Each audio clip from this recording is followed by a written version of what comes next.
Ça fait du bien quand ça s'arrête. Mes chers amis, avant de répondre aux questions, je ferai bien sûr bien volontiers, je voudrais vous dire 2 ou 3 choses qui ont beaucoup d'importance à mes yeux. Merci. Merci infiniment.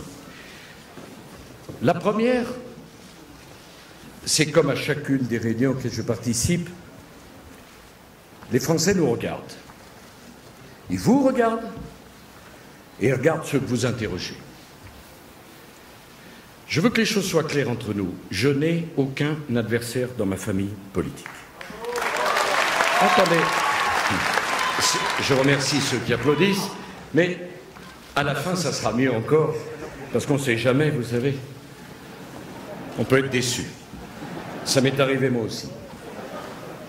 Et ce sont des choses auxquelles je crois beaucoup, qui ne sont pas des détails, et je veux qu'on prenne un moment pour y réfléchir. Je n'ai aucun adversaire dans ma famille politique parce que si nous ne sommes pas capables, dans notre famille politique, de nous respecter, de nous comprendre et de nous additionner, comment voulez-vous qu'un jour les Français nous fassent confiance? Vous portez l'idée de la famille. J'y reviendrai. Dans une famille, on a des désaccords, mais la volonté de vivre ensemble est plus importante que ces désaccords. Lorsqu'on ne se supporte pas, lorsqu'on se déteste, lorsqu'on se fait des coups bas, lorsqu'on se critique, on s'affaiblit. La France n'a pas besoin d'être affaiblie. Je ne dirai donc aucun mal de mes concurrents ou de mes amis dans ma famille politique, parce que c'est une preuve de faiblesse et que nous n'avons pas le droit d'être faibles, et parce que les Français ont eu pendant 2 ans et demi le spectacle humiliant d'une famille politique incapable de se tenir, incapable de donner vie aux notions de respect et de dignité. Et je dis d'ailleurs à mes amis, parce que ce sont mes amis Hervé et Bruno, qu'ils ont tellement de qualités qu'il ferait beaucoup mieux de parler de leurs qualités que de mes défauts, qui sont bien connus. Et ça intéresse, me semble-t-il, beaucoup plus ceux qui sont dans la salle. Ça, c'est la première remarque, mais je veux que les choses soient claires entre nous. Parce que la route que nous allons prendre pour les 2 années qui viennent est une route longue, beaucoup plus difficile que vous l'imaginez. On n'est pas au jeu du cirque. Nous sommes avec une responsabilité très particulière sur nos épaules. Moi, je ne peux pas accepter que la France, qui est la 5e puissance du monde, qui nous rassemble, n'ait à choisir contre le spectacle humiliant d'aujourd'hui, où l'on comprend que finalement la normalité, c'était la médiocrité, et le spectacle détestable qui serait celui de la 5e puissance du monde, qui serait obligé de choisir comme seule alternance au spectacle que nous avons aujourd'hui, l'alternance du Front National. Les choses sont très simples entre eux. Comme dans toutes les familles, quand on ne parle pas des problèmes et des questions qui fâchent, un jour on se réveille avec un gros problème. De porter un... Alors on ne peut pas trouver de remède. Je ne veux pas que la France soit condamnée à un choix humiliant entre le statu quo actuel ou l'isolement qui serait de confier les responsabilités de la France à Madame Le Pen, qui a fait la courte échelle à François Hollande le 6 mai 2012. Que ça plaise ou non, c'est la vérité. La 3e remarque que je voudrais faire, elle est très importante. C'est une réflexion sur la façon dont nous avons à parler, sur ce que nous aurons à faire et sur ce qu'attendent de nous les Français. Comme vous le savez, je ne crois plus au vieux clivage. Le monde a changé. Nous sommes 60 millions de Français, un peu plus. Il y a 7 milliards d'hommes et de femmes sur la Terre. L'idée qu'on puisse déterminer notre politique économique, notre politique de formation, notre politique d'éducation, l'ensemble de ce qui fait l'identité de la France, sans tenir compte de ce qui se passe de l'autre côté de nos frontières, est une idée folle, qui nous conduira à l'échec le plus total. Ce qui veut dire que dans la formation politique que je veux construire, rassembler, je n'ai pas l'intention de construire un parti politique pour les instruire contre ceux qui n'auraient pas été à l'école, pour les riches contre les pauvres, pour la droite contre la gauche, pour les campagnards contre les ruraux. Je veux construire une formation politique où tous les Français pourront trouver à s'exprimer qui parle pour la France et qui représente la France. C'est quand même le but de la politique, qui est de rassembler au-delà de son propre camp, au-delà de sa propre famille. Si on ne sait pas rassembler, on est un diviseur. La France n'a pas besoin de division. Et quant à une formation politique, ce n'est pas une secte. Si vous voulez l'exemple d'une formation politique qui termine en secte, en courant, en tendance à se détester, vous regardez le Parti Socialiste et ça ne donne pas envie de les imiter. Je ne veux pas que nous soyons la succursale ou les imitateurs du Parti Socialiste. Et enfin, se pose la question centrale sans doute, pour un certain nombre d'entre vous, qui est celui de l'identité de notre message, comme l'identité de notre pays. Quand j'ai osé prononcer le mot identité, il y a bien de ceux qui l'utilisent aujourd'hui, qui étaient cachés bien profond quand je l'ai prononcé. Quand on n'a plus d'identité, on n'a rien à partager. À tous ceux qui aiment vanter la diversité, je suis de cela. Il n'y a pas de diversité sans identité. J'ai parfaitement conscience que les attentes des Français, pas simplement de vous, des Français, sont d'avoir des engagements clairs, des changements forts, dans un pays éruptif comme le nôtre. On ira très loin. La seule limite que je pose, mais très importante, ou alors on n'a pas la même conception de l'homme. On peut dire des choses fortes en prenant soin de ne pas blesser ceux qui ne se trouveraient pas concernés par les choses fortes que l'on dit ou qui se trouveraient trop concernés par les choses fortes que l'on dit. Dans la manifestation pour tous, ce qui m'a le plus choqué, c'est cette forme de racisme intolérable à l'endroit de ceux qui ne sont pas d'accord avec la pensée unique. La manifestation pour tous a été vilipendée, caricaturée. J'ai même entendu, je crois que c'est M. Attali, parler du fascisme en Lodène. Honte à celui qui parle comme cela. D'abord parce qu'il ne sait rien sur ce qu'est le fascisme. Et deuxièmement, caricaturer le Lodène, ce n'est rien d'autre que du racisme, parce que si on n'aime pas les Lodènes, ça veut dire que demain on s'autorise à ne pas aimer celui qui est différent, à ne pas aimer les grands, à ne pas aimer les petits, à ne pas aimer les noirs, à ne pas aimer les blancs.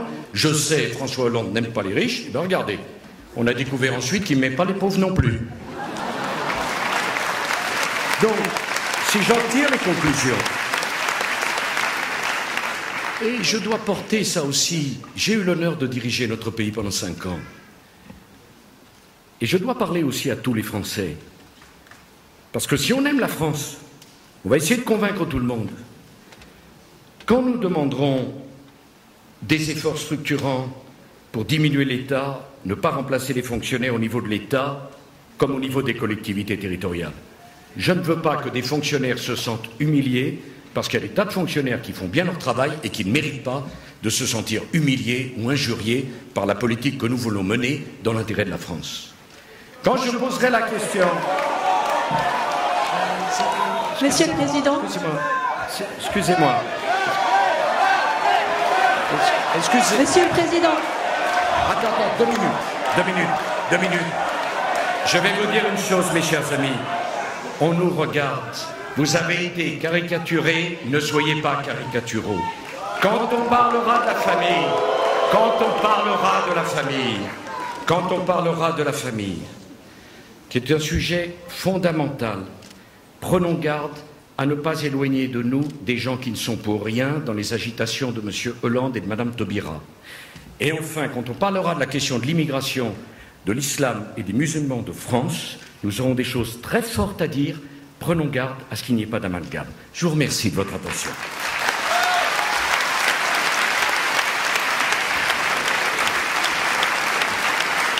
Monsieur le Président, merci encore de votre présence. Nous allons entrer dans le vif du sujet avec la droite que nous voulons. La droite que nous voulons protège l'école dans sa mission première, instruire. Elle n'accepte pas que les savoirs fondamentaux soient négligés au profit d'un pédagogisme idéologique. À l'heure où 20% des élèves qui arrivent en 6e ne savent ni lire ni écrire et où 50% des enseignants aimeraient changer de carrière, que préconisez-vous pour que l'éducation nationale retrouve sa vocation originelle et fasse à nouveau envie?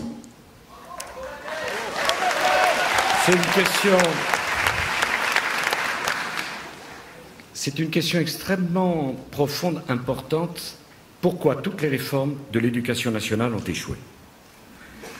Il n'y a pas que des mauvais ministres, il n'y a pas eu que des imbéciles qui ont réfléchi sur ce sujet, il n'y a pas eu que des gens qui manquaient de courage, et pourtant ils ont tout échoué. Après y avoir beaucoup réfléchi, je pense qu'il y a un problème. C'est qu'avec beaucoup de bonne volonté, tous ceux, y compris moi, qui ont voulu réformer l'éducation nationale sont partis au fond d'une idée fausse. Ils ont voulu partir de l'enfant. C'est généreux, c'est sympathique, c'est bien, mais permettez-moi de vous dire que quelle que soit la réforme que vous faites, si vous avez des instituteurs ou des enseignants qui n'aiment pas leur métier, qui ne sont pas bien formés, qui ne se dévouent pas à leur métier, la réforme, elle échoue avant d'avoir commencé. C'est la raison pour laquelle je pense que cette erreur, il faut la corriger, et que la première réforme que nous devons mettre en œuvre en matière d'éducation nationale, la première, pas la seconde, c'est de se poser la question de la qualité de nos enseignants, du nombre d'heures que vont travailler nos enseignants, de la formation de nos enseignants et du montant du salaire qui leur est versé. Je suis de ceux qui pensent que nous n'avons pas les moyens d'avoir 1 million d'enseignants, dont la plupart, non pas la plupart, dont une minorité substantielle choisissent le métier, pas simplement pour ce qu'il est, mais pour le contexte dans lequel il se déroule. 18 heures d'obligation de service, ça fait qu'une fois qu'on a fait ces heures de classe et que les enfants sont sortis de la classe, ceux qui ont besoin d'être encadrés, d'être aidés, n'ont plus aucun adulte dans le collège et dans le lycée. Ma proposition claire, simple et nette, c'est de diminuer le nombre d'enseignants, d'augmenter de 30% les heures qu'ils vont faire.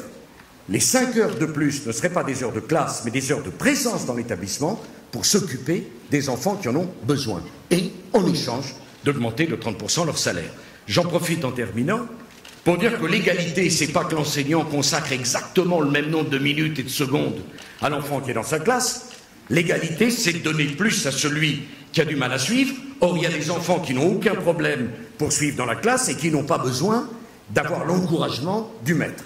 Enfin, deuxième remarque, si vous me permettez, en m'excusant d'être si rapide sur des sujets aussi importants, je crois que l'école de la République ne peut pas fonctionner si on conteste les classements et les notes, parce que la République, c'est la reconnaissance du mérite. Donc c'est pas la peine de s'exciter sur les programmes si on conteste déjà ce qui est la base. Est-ce que oui ou non, il y a des notes? Est-ce que ces notes donnent un classement? Est-ce que tout le monde a le droit de passer ou tout le monde n'a pas le droit de passer? Et est-ce qu'on ne pénalise pas ceux qui travaillent beaucoup si on donne le même résultat à ceux qui travaillent moins? C'est de ces valeurs-là, de ce raisonnement-là, que l'école de la République a besoin. Et enfin, si j'ai encore 1 minute, je pense que la dernière grande différence entre la gauche et la droite, elle est sans doute dans la conception que l'on a de la différence.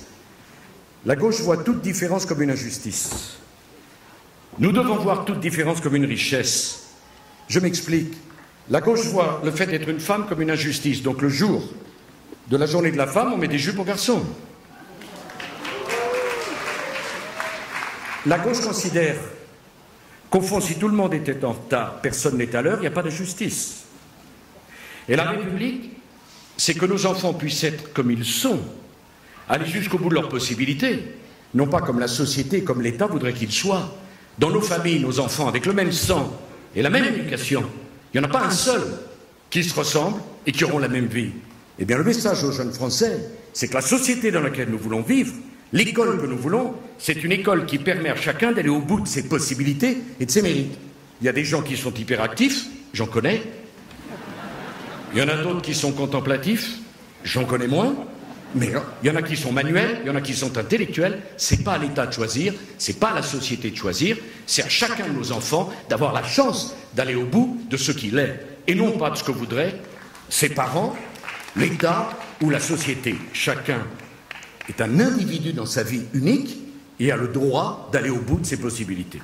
Il y aurait bien d'autres choses à dire, mais ce serait sans doute trop long. La droite que nous voulons travaille à la cohésion nationale. Elle met en place une authentique politique d'intégration. À l'heure où 800 jeunes Français sont partis faire le djihad en Syrie, Monsieur le Président, comment réconcilier ouverture et fermeté dans notre politique d'intégration? D'abord, il faut être honnête là. sur cette affaire-là. Je crois à la géographie, je crois à l'histoire. Jamais je ne plaiderai pour une France repliée sur elle-même. Il faut qu'il n'y ait pas de déception entre nous. Je pense que le message qui consisterait à dire que la France doit vivre repliée sur elle-même derrière une ligne imaginaire, on l'a déjà fait ce coup-là à nos grands-parents et on sait le résultat que ça a donné. L'histoire, ça compte, la géographie, ça compte, on est au cœur du continent européen. Et je pense d'ailleurs que les sociétés, les empires, les civilisations ont davantage périclité par la consanguinité que par le métissage. Et cette chose-là, je crois qu'on doit pouvoir les dire sans provoquer de scandale. Alors ensuite, vous prenez le problème de l'intégration. Attention, parce que maintenant, il y a des mots qui ne signifient plus rien.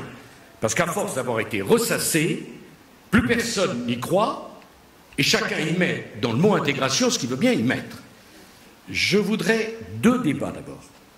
Le premier, c'est est-ce qu'on peut continuer à accueillir une immigration aussi abondante alors que tous nos systèmes d'intégration républicains sont complètement en panne. Il n'y a plus d'emploi, il n'y a plus d'argent et il n'y a plus de logement. Si on continue à accueillir sans condition, comme ça se fait jusqu'à présent, il n'y a pas l'ombre d'une chance que la machine à intégrer puisse à nouveau fonctionner. Avec l'expérience qui est la mienne, je ne crois pas à la possibilité de réformer Schengen de l'intérieur. Je crois que le seul moyen, quand il y a une vraie crise et un vrai sujet en Europe, c'est celui qu'avait utilisé le général de Gaulle avec la politique de la chaise vide. Nous n'appliquerons plus Schengen tant qu'on ne se sera pas mis d'accord sur un Schengen 2. C'est simple, c'est clair, et ça veut dire concrètement que nous pouvons rétablir des contrôles à nos frontières tant qu'il n'y a pas Schengen 2. Qu'est-ce que ça veut dire Schengen 2? Ça veut dire tout simplement que pour adhérer à Schengen, car moi je suis pour la liberté de circulation des personnes, mais je veux quand même préciser que la liberté de circulation des personnes, c'est pour les Européens, c'est pas pour les citoyens du monde entier, c'est pas pour les habitants de la planète, c'est parce qu'en Europe, on a un berceau culturel, on a une volonté politique ensemble, parce que l'histoire nous a mis frères, qu'on veut créer cette condition de la libre circulation. C'est pas parce qu'on fait la libre circulation entre Européens qu'on doit absolument imposer les mêmes règles pour l'ensemble des habitants de la planète. Donc, pas de Schengen 2, si on ne se met pas d'accord sur la même politique d'immigration, il n'y a aucune raison que la France serve des prestations sociales différentes de pays avec lesquels elle abaisserait ses frontières. Sinon, on aboutit au tourisme social, et le tourisme social, nous n'en voulons plus. Il faudra d'ailleurs certainement supprimer l'aide médicale d'urgence, parce que l'aide médicale d'urgence est détournée complètement de son objet. Et enfin, je souhaiterais qu'on ait un débat approfondi, et sans doute en 2 minutes, on ne peut pas le faire ici, mais je me demande s'il ne faut pas passer de l'intégration à l'assimilation. Et je veux m'en expliquer avec vous. Parce que l'intégration, je ne dis pas que c'est le péché originel, mais l'intégration est comprise en vérité comme je deviens français juridiquement, j'arrive tel que je suis, et je ne change pas du tout. Moi, je suis désolé, je suis pour l'ouverture de la France, mais quelqu'un qui veut devenir français, parle français, aime la culture française, adopte le mode de vie à la française et respecte les lois de la République française. Si vous comprenez l'intégration comme cela, je suis pour l'intégration. Si vous ne la comprenez pas comme cela, je propose que l'on passe à l'assimilation.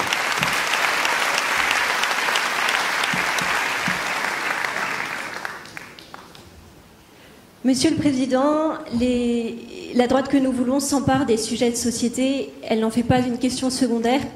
Les adhérents de Sens commun, et avec eux des centaines de milliers de Français qui luttent contre la réforme de civilisation promue par la gauche, souhaitent savoir ce que vous comptez faire sur le plan sociétal. Bon, la réforme de civilisation promue par la gauche, n'employons pas de grands mots. Je crois à la civilisation. Les réformes qui ont été promues par la gauche ont eu comme seul résultat de monter les Français les uns contre les autres. Si vous appelez ça de la civilisation, moi j'appelle ça le contraire de la civilisation. C'est pas vous, Madeleine, qui êtes en cause. D'abord, il faut, puisqu'on va au fond du débat, il faut que je vous dise pourquoi je n'ai pas fait le contrat d'union civile. Il faut que je vous l'explique. C'est le seul de mes engagements de 2007 que je n'ai pas tenu. Je vais vous l'expliquer. Parce que si ça paraît une erreur pour certains d'entre vous, je veux que vous sachiez que c'était une erreur réfléchie. Je n'ai pas fait cette réforme. Parce qu'il vous est peut-être apparu qu'en 2008, une crise phénoménale s'abat sur le monde.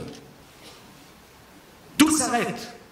C'est la première fois depuis 1929 que tous les pays en même temps sont en crise. C'est la première fois depuis 1929 que tous les secteurs économiques sont en crise. Rien ne fonctionne. Le chômage explose. Les banques ne se font plus confiance. Les faillites s'accumulent. Je pense, et je le crois profondément, que lorsqu'il y a une période de crise économique majeure, on ne s'amuse pas à troubler la société avec des réformes de société qui sont, de mon point de vue, parfaitement inutiles, alors que l'ensemble de l'énergie du pays doit être consacré à la croissance et à la lutte contre le chômage. Voilà pourquoi je n'ai pas fait le contrat d'union civile. Et si c'était à faire, je le referais. Et je veux que les choses soient claires entre nous. Je veux que les choses soient claires entre nous. Et je veux, parce qu'au fond, la politique, c'est quand même que chacun réfléchisse aux choses. Lorsque vous prenez 30 000 chômeurs de plus par mois, lorsqu'on a la panique avec les gens qui ont le risque de faire la queue à la banque parce qu'ils n'ont plus confiance, vous croyez que c'est le moment d'aller dire qu'on imagine le contrat d'union civile pour les homosexuels? Vous pensez que les gens m'auraient regardé alors que j'essayais d'éviter l'explosion de l'Europe, la faillite de la France, l'explosion du monde et qu'on était en train d'organiser le G20, que j'aurais eu l'air malin en demandant à ma majorité parlementaire et à mon gouvernement de travailler sur le contrat d'union civile? Je ne dis pas que ça n'a pas d'importance. Je sais parfaitement qu'on ne choisit pas sa sexualité. Mais permettez-moi de vous dire qu'en période de crise économique, si on touche aux fondamentaux de la société, on crée un raidissement de la société et on fait exactement le contraire de ce qu'il faut faire pour apaiser la société. Je ne l'ai pas fait pour cette raison. C'est important qu'on soit raccord là-dessus. J'y crois au contrat d'union civile. Mais je ne l'ai pas fait pour cette raison. S'agissant... Mes chers amis, vous avez tout à fait le droit de ne pas être d'accord avec moi et peut-être que j'ai le droit de ne pas être d'accord avec certains d'entre vous. Parce que sinon, ce n'est pas la liberté. La liberté ne va pas dans un sens et pas dans l'autre. J'y crois, je vous le dis, ce sont des sujets, chacun, y compris dans la famille politique que nous allons construire, a le droit d'avoir ses convictions. Je déteste qu'on humilie les gens, qu'on mette d'un côté les intelligents et de l'autre les stupides, quand on voit les ravages que cette pensée unique grotesque a fait, l'absence de réflexion, quand on voit la disparition. Écoutez, on a remplacé les intellectuels chrétiens à la télévision par les spécialistes. On n'y a pas gagné, hein, parce que franchement, ce qu'on entend, ça fait honte parfois. Mais nous devons réfléchir à cela. Deuxièmement, la question de la famille. La question de la famille, elle est centrale. Pourquoi?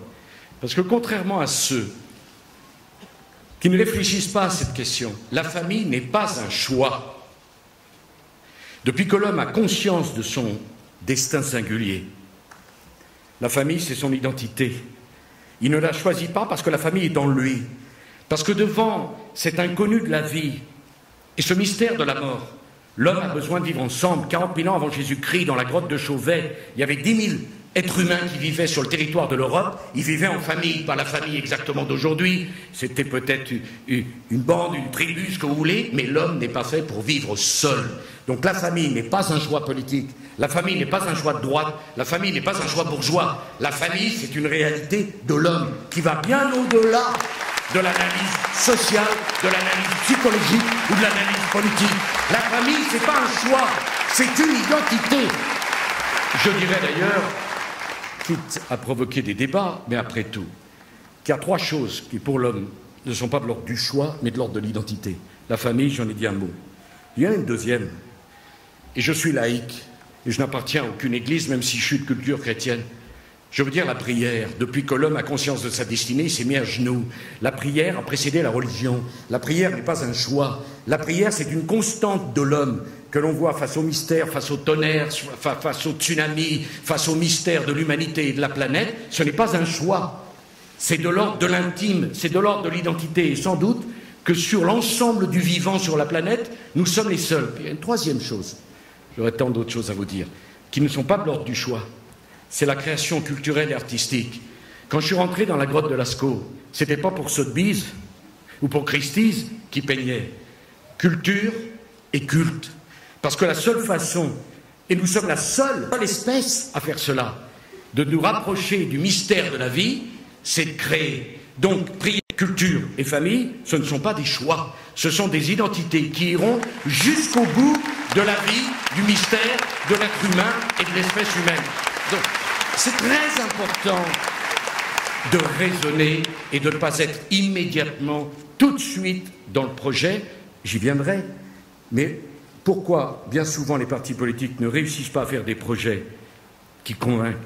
Parce que le projet n'est que la conclusion et la conséquence d'un système de valeurs. Si vous ne parlez pas des valeurs, si vous ne parlez pas de l'histoire, si vous ne parlez pas de l'identité, vous ne pouvez pas construire un projet digne de ce nom. On ne fait pas un projet pour faire plaisir à une telle catégorie, à une autre. On essaie de poser un raisonnement qui aboutit à un diagnostic. Et une fois qu'on s'est mis d'accord sur le diagnostic, on a une chance peut-être de faire une politique dans laquelle se reconnaîtront une majorité de Français. Ensuite, la famille en elle-même. Ce qui est extrêmement préoccupant dans ce que nous vivons aujourd'hui, c'est que l'attaque contre la famille a été une attaque politique, systématique, caricaturale, multiforme. La politique familiale, je veux le dire, a été construite par le Conseil national de la résistance, des communistes aux gaullistes. Ils se sont réunis au lendemain de la guerre mondiale qui avait ravagé, pas simplement la France, l'Europe et une partie du monde. Et ils se sont dit, il y a quelque chose de sacré. Et dans les choses sacrées, ils avaient plutôt bien réfléchi, il y avait la politique familiale. Quand on dit que la politique familiale est issue du Conseil national de la résistance, ça veut dire que la politique familiale ne devrait pas appartenir au débat gauche-droite. La politique familiale, c'est la politique de la France, parce que c'est l'avenir de la France, parce que c'est central, et parce qu'on ne fait pas une politique familiale pour un quinquennat, on ne fait même pas pour deux. On fait une politique familiale parce qu'on veut défendre l'histoire d'un pays, l'identité d'un pays, et même, pardon de ce grand mot, une civilisation. Puisque je rappelle quand même que nous sommes 450 millions d'Européens, avec 4 milliards d'êtres humains en Asie. Si on ne voit pas qu'il y a un petit problème qui est en train de se poser, c'est qu'on passe à côté de quelque chose de central. Donc, le Conseil national de la résistance avait dit, pour redistribuer les revenus, il y a l'impôt sur le revenu. Progressif. Plus vous gagnez, plus vous payez. En 1989, Michel Rocard a créé la CSG, deuxième impôt sur le revenu. Cette fois-ci, il n'est pas progressif, il est proportionnel. Deux impôts sur le revenu. Ces impôts créent les conditions d'une redistribution. Plus on gagne, plus on paye. Politique familiale n'a rien à voir, contrairement, y compris à ce que disent certains de mes amis. Je ne leur en veux pas, mais je ne suis pas d'accord. La politique familiale n'est pas un instrument de redistribution des revenus. La politique familiale, ça permet de dire à une famille qui a 2 enfants que si tu en fais un 3e, ton train de vie, ton niveau de vie ne diminuera pas. C'est cela la politique familiale. Si on ne se met pas d'accord là-dessus, on ne comprend rien à ce qu'est la politique familiale. Et c'est d'ailleurs pour cela qu'il y a un quotient familial. C'est pour cela qu'il y a des cotisations familiales dont je rappelle qu'elles sont proportionnelles à l'entrée. Si c'est proportionnel à l'entrée, si à la sortie on ne vous donne rien, on crée la révolte contre l'impôt, mais c'est ne rien comprendre à la politique familiale que de vouloir fiscaliser les allocations familiales, que de vouloir plafonner le quotient familial, ou de vouloir faire les réformes sur les prestations familiales. Il y avait une chose qui marchait dans notre pays, qui fait l'admiration du monde entier, la politique familiale. Mais pourquoi la toucher? Et en plus, ce n'était pas moi qui l'avais fait. Donc, je comprends sur les heures supplémentaires, c'était moi. Donc, il fallait l'enlever. Mais là, donc, puisque Bruno Retailleau est là, je lui ai dit d'ailleurs toute mon amitié, cher Bruno, nous avons la majorité au Sénat. Tu es le président du groupe UMP au Sénat. Eh bien, moi, je te propose que nous déposions une proposition sur la politique familiale que nous mettrons en œuvre si les Français nous font confiance. Vous la proposez tout de suite au Sénat, vous la faites voter au Sénat, nous en parlons ensemble et ça sera la réponse à bien des interrogations. Comme ça, c'est pas simplement un discours, c'est un fait. Nous avons la majorité, faisons-le. Monsieur le Président, sur la question de la loi Taubira, sur la question du mariage pour tous... J'arrive. Et Madeleine, elle croyait que j'allais... Parce que Madeleine, vous croyez quand même que j'ai pas d'expérience? Bon, mais enfin, on a quand même le droit de poser un raisonnement et c'est pas totalement inintéressant, ou anecdotique, parce que là aussi, je refuse qu'on vous caricature. Dans les attaques contre la famille, il n'y a pas simplement la question du mariage pour tous, j'y arrive. Il y a la question du démantèlement de la politique familiale. Je voudrais terminer un dernier point. Il n'y a pas de place en crèche. Les règles sont absurdes qui font qu'on impose les mêmes règles à Paris, dans un village reculé de la Lozère. Je suis de ceux qui pensent qu'il faut redonner force et ampleur à la déductibilité pour les emplois familiaux. Les emplois familiaux, d'abord, ça donne des emplois à des gens qui n'en ont pas, et ça aide les familles à avoir des enfants. Parce que, permettez-moi de vous dire, j'arrive.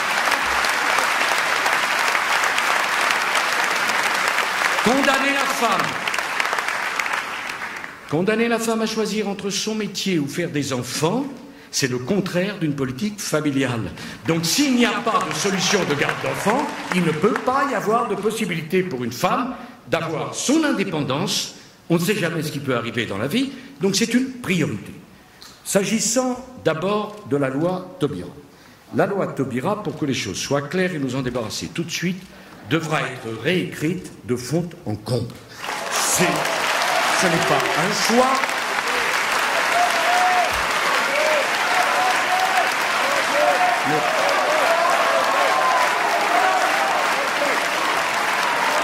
Et je vais essayer d'expliquer pourquoi.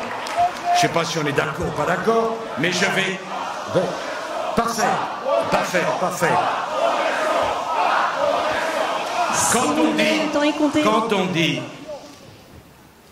Quand on dit qu'il doit être réécrite de fond en comble, si vous préférez qu'on dise qu'on doit l'abroger pour en faire une autre, en français ça veut dire la même chose, mais ça aboutit au même résultat. Enfin, si ça vous fait plaisir, franchement, ça ne coûte pas très cher. Mais est-ce qu'on peut continuer? Parce que nous parlons d'un sujet extrêmement sérieux. Il y a des gens qui nous regardent au-delà de cette enceinte et il y a eu des formules très blessantes de la part de ceux qui sont nos adversaires. J'aimerais que ceux qui ne partagent pas nos idées ne se sentent pas non plus blessés. Parce que c'est une preuve de faiblesse alors que nous avons raison sur le fond. Et c'est inutile. Je vous l'assure, c'est inutile. De toute manière, je n'ai aucun mérite à dire qu'il faudra changer la loi Taubira. Je n'en ai aucun. Pour que les choses soient très claires, ce n'est pas une question de courage, comme je l'entends dire, mon Dieu. Si vous croyez que la direction d'un pays de 65 millions d'habitants, qui a guillotiné le roi et la reine, qui est la France, c'est uniquement une question de courage, vous faites de grandes idées sur les responsabilités qui pèsent sur les épaules d'un président de la République. C'est un peu plus compliqué que ça. C'est parce que les décisions qui ont été prises, que ça soit, cher Laurent, au niveau européen, au niveau de la Cour de cassation, montrent, et certains de nos parlementaires, comme Denis Fasquelle, travaillent d'arrache-pied sur le sujet, montrent que avec le mariage pour tous tel qu'il est organisé, la séparation entre la filiation et le mariage est impossible. Et qu'à ce moment-là, si nous gardons les choses en état, cela voudra dire qu'on ne pourra pas faire la différence entre un mariage homosexuel et un mariage hétérosexuel dans ses conséquences sur la filiation. Donc ça ne sert à rien de dire qu'on est contre la GPA ou contre la PMA si on n'abroge pas la loi Taubira, puisque la loi Taubira, justement, conduira à cela. Excusez-moi. Mais... Attendez. Je vais venir. J'ai entendu, mais... Mais vous savez que je vais commencer à me sentir vraiment bien ici, si ça continue comme ça. Bon, attendez. Donc nous n'avons pas le choix, pour toute personne qui veut réfléchir, simplement réfléchir, ce qui est quand même notre rôle, notre responsabilité, réfléchir à cela. Il n'y a pas d'autre choix, il n'y a pas d'autre possibilité.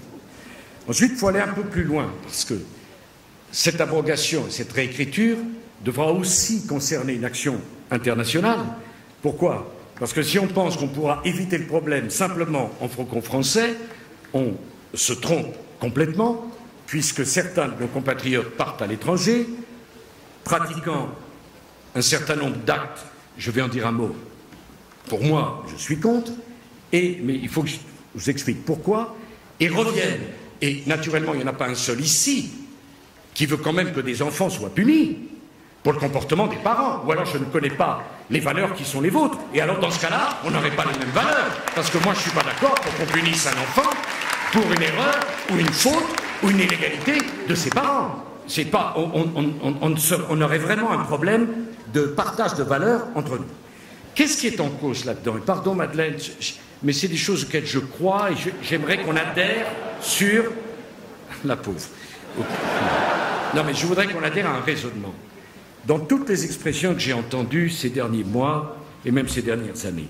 Celle qui m'a le plus choqué, c'est l'expression « droit à l'enfant ». Le droit à l'enfant est une folie. Et je vais vous expliquer pourquoi. Il n'y a pas de droit à l'enfant. Il y a un désir d'enfant. Et je vais essayer d'expliquer la différence. Le droit à l'enfant, la vie est un mystère. Si l'on croit, c'est un mystère divin. Si l'on ne croit pas, c'est un mystère tout court. Mais c'est un mystère qui dépasse l'homme, quelles que soient ses croyances. On ne sait pas quand on va naître, on ne sait pas quand on va mourir, et il faut respecter ce mystère. Permettez-moi de vous dire d'ailleurs un mot sur les deux grandes idéologies du XXe siècle qui ont conduit aux massacres les plus barbares. C'était les deux idéologies sans Dieu, le nazisme et le communisme. J'aimerais quand même rappeler un petit peu ça. Nous sommes des humanistes. Nous sommes des humanistes. Nous croyons dans la vie. Mais mes chers amis, croire dans la vie, c'est croire que la vie est un mystère au-dessus de nous. La vie n'appartient pas à l'homme. C'est pas parce que je récite un bréviaire, c'est pas parce que je crois à un catéchisme, c'est tout simplement parce que c'est un mystère qui nous dépasse. Si vous rentrez dans la discussion le droit à l'enfant, comme j'entendais à longueur d'émissions de télévision, ça veut donc dire que si on me donne un enfant qui n'a pas des jambes d'1,80 m, des yeux bleus, des boucles blondes, 20 sur 20 en français, et seulement 18 en maths, je le rends. Parce que c'est une rupture dans l'égalité. Parce qu'après le droit, qu'est-ce qui vient? L'égalité. Pourquoi le voisin, il a un enfant plus grand que le mien? Pourquoi la voisine, elle a un enfant qui travaille mieux à l'école que le mien? Voilà où aboutit la notion de droit à l'enfant. L'enfant, c'est pas la sécurité sociale, c'est pas une administration, c'est pas la distribution des jouets à Noël. Un enfant, ça engage sur une vie. Attends. Donc, si je voulais, pardon de le dire, continuer, mais c'est très important qu'on se mette d'accord là-dessus. De la même façon, je crois que c'est stupide le droit à la santé. Ça n'existe pas, le droit à la santé, c'est le droit aux soins. Celui-là qui ne fume pas pour avoir un cancer, celui-là qui fume ne l'aura pas. Là, il n'y a pas de droit. Je voudrais même dire, en regardant la télévision, parfois je me suis dit, tiens, le droit au talent non plus, ça n'existe pas. Ce qui existe, c'est le droit à l'éducation. C'est autre chose que le droit au talent. Bon. À partir de ce moment-là, nous ne voulons pas rentrer dans la marchandisation de l'enfant. La conséquence du droit à l'enfant, c'est la marchandisation de l'enfant. Ce qui veut dire que nous devons être, me semble-t-il, opposés à toute forme de GPA, parce que la GPA, c'est l'allocation d'un ventre avec la femme qui porte cet enfant, qui peut au dernier moment, au moment de l'accouchement, qui a 8 jours, pour changer d'avis. Vous imaginez ce que cela signifie pour le droit à l'enfant de connaître ses origines, de savoir d'où il vient et qui il est. La vie n'est pas un produit marchand. Je veux aller d'ailleurs un peu plus loin en disant que je suis opposé à la PMA pour les couples homosexuels féminins. Parce que la PMA pour les couples homosexuels féminins, c'est exactement la GPA pour les couples homosexuels masculins. Si on ne dit pas ça, on ne dit... On ment. Je suis... Allons jusqu'au bout, ma chère Madeleine Kipkaf. Je pense également que les progrès de la médecine, c'est une chose, que la stérilité partielle, ça peut être un drame, quand on connaît le désir d'enfant, et quand il y a un couple, l'amour entre un homme et une femme, et le besoin de... Au fond, c'est la réponse à l'extraordinaire mystère de l'existence que d'avoir un enfant. Je suis, pour ma part, s'agissant de l'infertilité partielle, je ne suis pas choqué quand il y a un acte médical pour aider des couples qui ont du mal à avoir un enfant, couples hétérosexuels, qui ont du mal à avoir un enfant, à aller se faire aider par la médecine, parce que c'est une joie qui est donnée. On en parlera, il faudra voir dans quelles conditions, dans quelles limites, mais j'aimerais que sur ces sujets-là, on puisse en parler. Une fois que les grandes lignes sont fixées, j'aimerais qu'on puisse en parler de façon raisonnable, en tenant compte des souffrances, parce que je connais aussi beaucoup de gens pour qui l'infertilité partielle, c'est un drame absolu. Qu'est-ce qui nous restera avec ça? Avec ça, on a déjà pas mal avancé sur l'ensemble du problème. Il restera la question... Non. Il restera un sujet sur lequel je ne me prononcerai pas tant que je ne suis pas président de l'UMP. Je vais vous expliquer pourquoi et je parlerai du prénom de la dame que vous avez, que certains d'entre vous ont évoqué. Il restera à ce moment-là la question de l'amour homosexuel et de sa traduction dans la société. Il faut que vous me donniez 2 minutes parce que c'est très important qu'on en parle. Non, non, moi je ne traite pas ça, excusez-moi. Je suis exaspéré de cette intrusion permanente de la sexualité dans le débat public, si vous me permettez de le dire. Je n'ai jamais pensé qu'à un moment donné, on devrait voir le ridicule. Enfin, pardon, on a honte. Enfin, moi, je respecte toutes les outings, tout ce que vous voulez, mais la sexualité, c'est privé. Mais bon, je vais faire une exception pour bien me faire comprendre.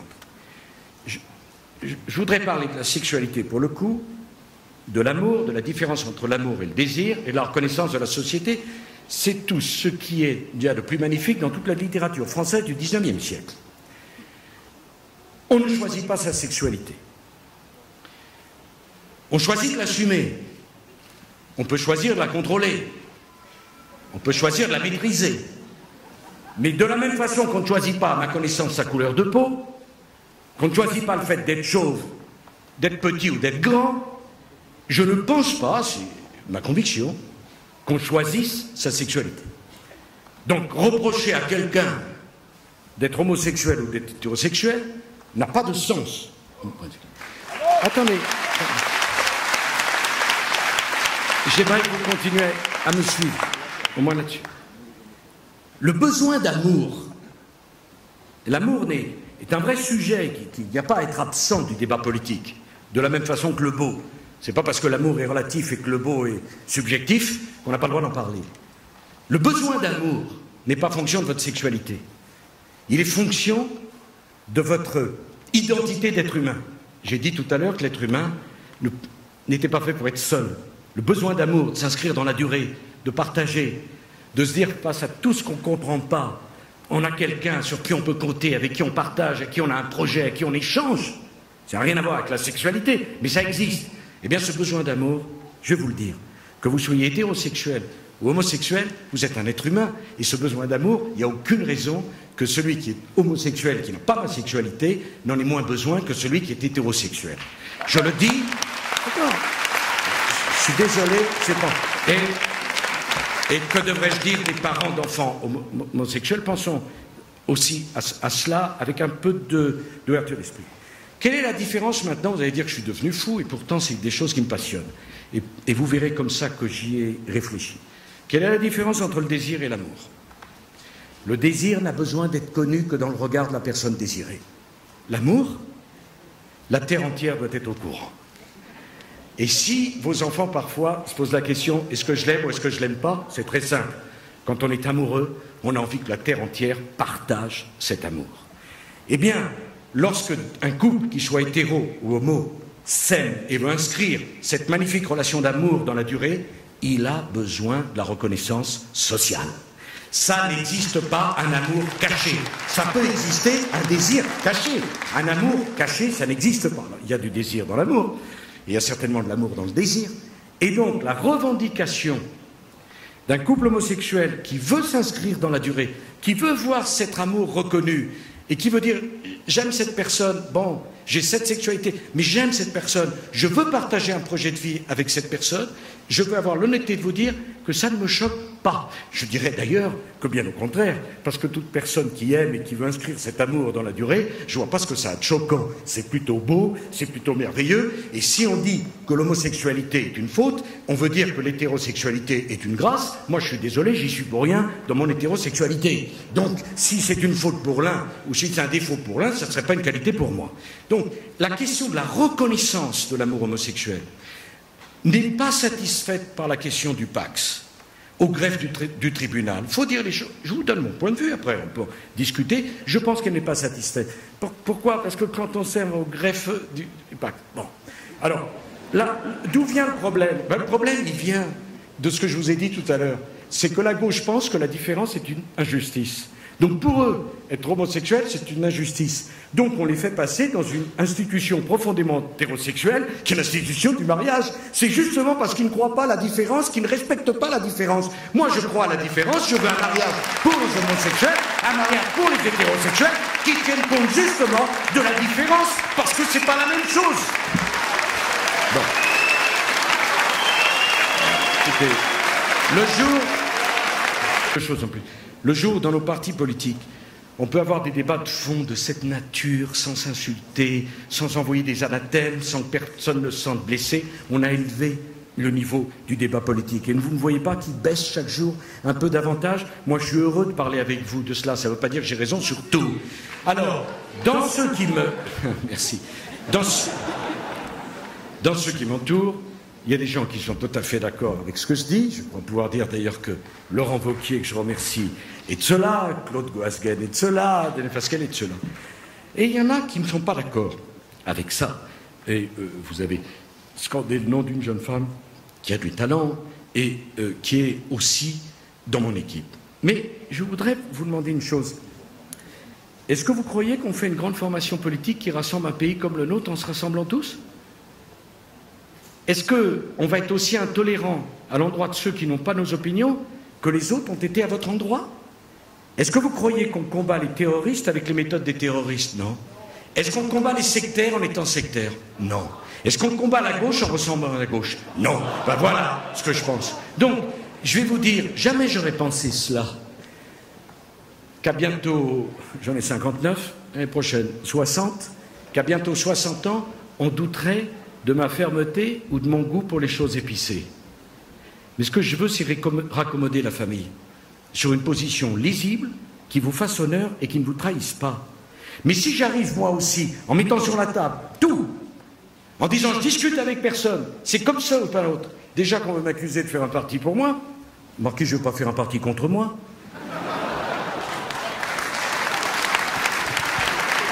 Et voilà donc le seul point sur lequel je souhaite, et j'en ai parlé bien souvent avec toi Laurent, que nous ayons un débat, comment on donne cette reconnaissance à l'amour durable entre deux personnes du même sexe pour la société. C'est de mon point de vue le seul point qui reste en débat. Si vous voulez bien convenir qu'avec ça, on a 95% de notre position sur la politique familiale, alors je crois qu'on aura bien fait avancer les choses. En tout cas, c'est l'esprit qui est le mien. Et je voudrais vous dire un dernier point. Beaucoup de personnes m'ont dit, n'y va pas, ne fais pas ça. Et pourquoi je n'y serais pas venu? Et c'est vraiment ce que je veux conclure avec vous, parce que de ce que j'ai vu de la Manif pour tous, c'est une nouvelle génération de gens, pas simplement de l'âge, mais qui n'avaient pas fait de politique, qui se sont dit la seule façon que la politique nous ressemble, c'est de rentrer dans la politique. Mais moi, je crois que vous avez raison et j'ai envie de vous faire la place. Merci.